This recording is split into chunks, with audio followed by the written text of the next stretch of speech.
Magandang araw po sa iyong lahat, magandang tanghali, magandang gabi, saan man kayo naroon. Ngayon mga minamahal, gusto kong magmensahe sa inyo ng salita ng Panginoon. Ngayong araw, magbimensahe ako tungkol sa kadakilaan at kapangyarihan ng ating Panginoong Hesukristo. Gusto kong basahin sa inyo ang Mateo 28. Magsimula tayo sa 18. Sinasabi niya ng banal na kasulatan, "And Jesus came and spake unto them, saying, All power is given unto me in heaven and in earth." Sa Tagalog, sinasabi ng salita ng Panginoon na ating babasahin, at nang siya'y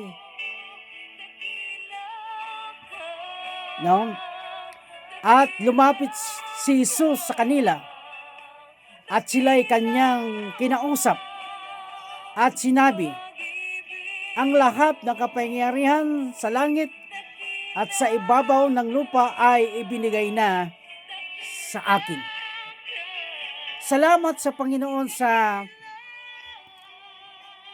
kapanahunan ngayon at sa panahon ngayon. Alam po natin na ilang mga tulog na lang ay darating na ang tinatawag na Todos los Santos o kaya ay pagkabuhay araw ng mga patay. At maraming tao yan pupunta sa sementeryo para magbisita ng kanilang mga kaibigan, kanilang mahal sa buhay at ang kanilang mga kakailala. So, dito po sa ating binasa, sa talatang ito ng Mateo 28, versikulo 18, ito ay kakatapos lang ng ilang mga araw, mga panahon ng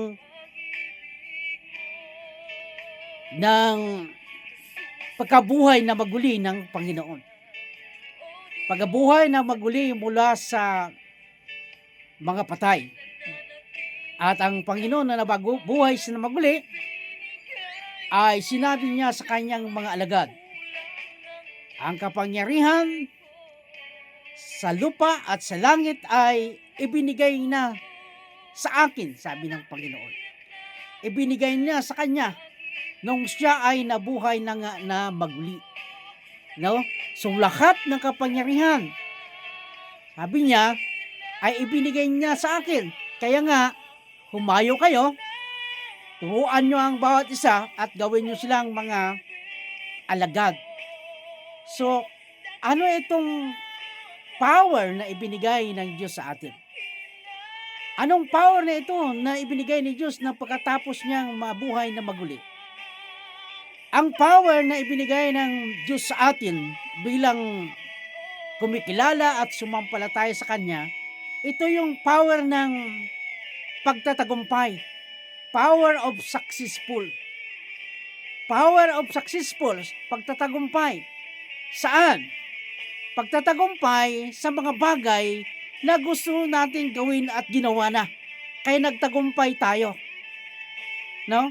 Gaya ng ating Panginoon Hesukristo, nang siya'y nasa lupa pa at nangaral, nagmensahe tungkol sa kaharian ng langit, at talagang nagtagumpay siya. Nagtagumpay siya nung siya ay nabuhay na maguli. Dahil ang Panginoon ay nabuhay na maguli, tayo yung mga mananampalataya, hindi nawalan ng katuturan ang ating pananalig sa Diyos. Dahil nabuhay siya na maguli. Hindi katulad ng ilang mga taong pinaniwalaan ng ilan na hanggang ngayon hindi pa nabuhay. Nanatili pa rin sila roon. Hindi pa nabuhay. So ang ating Panginoon ay nabuhay siya na maguli. Nabuhay siya na maguli mula sa mga patay. Kaya ang sinumang sumampalataya at nananalig sa Kanya ay magkaroon ng tagumpay. Successful. So paano maging successful? Maging successful tayo, maging mapatagumpay tayo sa mga bagay na gusto natin gawin dahil kasama natin ang Diyos. Sa lahat ng bagay mga kaibigan, kapag hindi ho natin kasama ang ating Panginoon sa ating mga gawain, sa ating mga mitiin, kailanman ay hindi ho tayo magtagumpay. Kaya nga may quotation doon sa mga awit na commit to the Lord whatever you do, and your plan will be succeed. Kaya nga lahat nating mga plano, sabihin natin sa Panginoon, ating itiwala sa Panginoon, ay tayo ay magtatagumpay. So may tatlong bagay na sinasabi ko na kapangyarihan na ibinigay ng Diyos. Una, yung natawag natin na magiging matagumpay, to be successfully sa ating pong mga ginagawa. No? So maging successful sa ating mga plano, maging successful sa ating mga gusto pang gawin at gagawin pa. Kaya sabi ko, bakit tayo maging successful, magtagumpay? Dahil kasama natin ang Panginoon. Kaya mga kapatid, sa Panginoon ngayong araw na ito, kapag kasama natin ang Panginoon sa ating buhay, sa ating ginagawa, tiyak magtatagumpay po tayo. So, pangalawang bagay na gusto kong sabihin sa inyo, ang pangalawang bagay na hindi lamang tayo magtatagumpay, bibigyan pa tayo ng Lord na tinatawag na victory. So may pagkaiba yung tagumpay kaysa victory, no? So yung tagumpay, yung success, yung mga may ginagawa tayo na tayo ay nag-success o nagtagumpay o tayo ay na-meet natin ang mga bagay na yon. Hindi katulad itong victory na ito ay pakipagdigmaan o kaya labanan, no? Katulad ng kaso, halimbawa kapag tayo may kaso, may mga kaso ay pag na-acquit tayo sa lahat ng kaso natin, ang tawag dyan ay victory. So sa kipaglabanan ay nananalo tayo. Ganon din yan sa pag-compete sa takbuhan, ano? Na tumakbo ka at natalo mo ang iyong mga kalaban at ikaw ay nanalo, ang tawag dyan ay victory. Nanalo tayo. So lahat ng bagay na may kinalaman sa labanan ay matatawag yan na victory.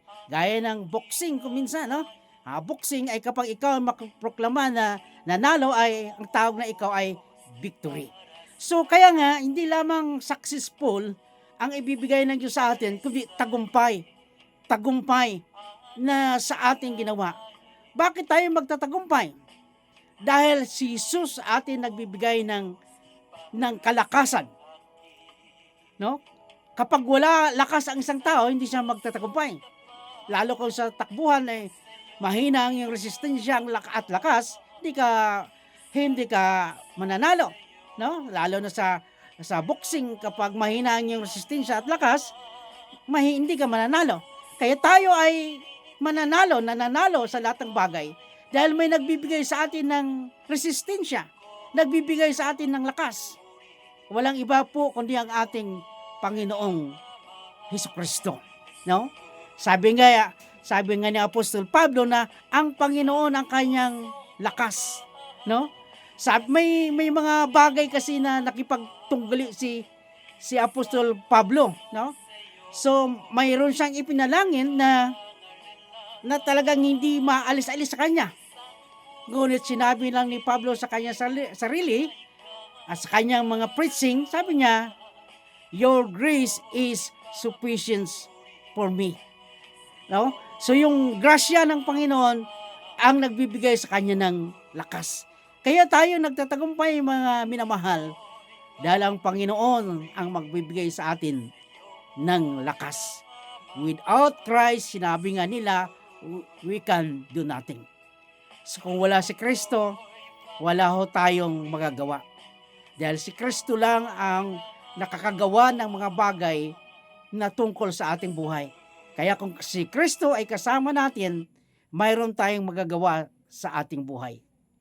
Pangatlo na gusto kong makita rito na ibinigay ng Diyos sa atin nung siya ay nabuhay na maguli, yung salitang hindi lamang tagumpay, hindi lamang successful, hindi lamang victory, ay binibigyan pa tayo ng Lord ng tinatawag na authority, power, authority.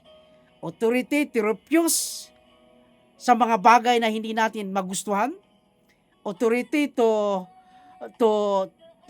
teach, authority to pray, lahat ng authority na yan ay binigay na sa atin. So authority na makakagawa tayo ng mga bagay na ibinigay ng Panginoon.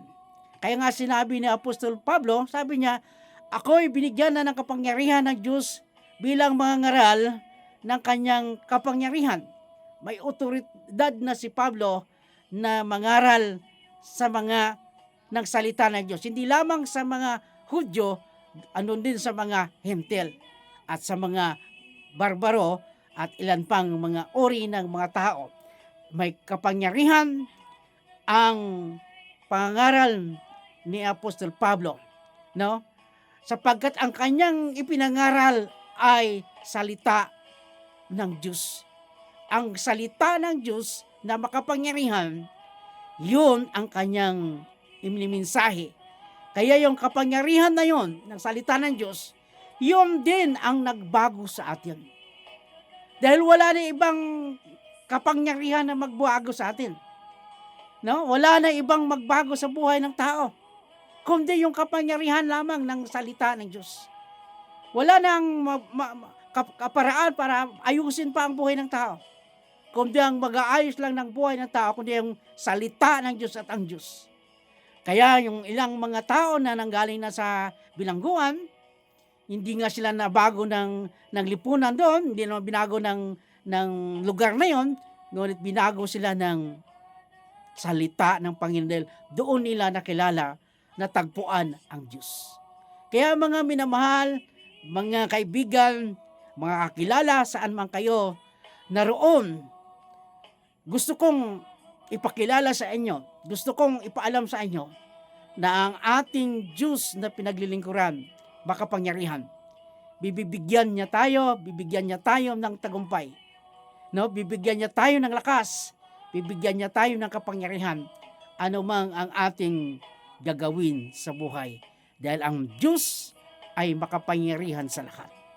Tayo'y manalangin. Salamat po, Panginoon, sa pagkakataon na ito na ibinigay mo sa amin. Salamat po sa iyong kapangyarihan. Salamat po sa iyong kalakasan.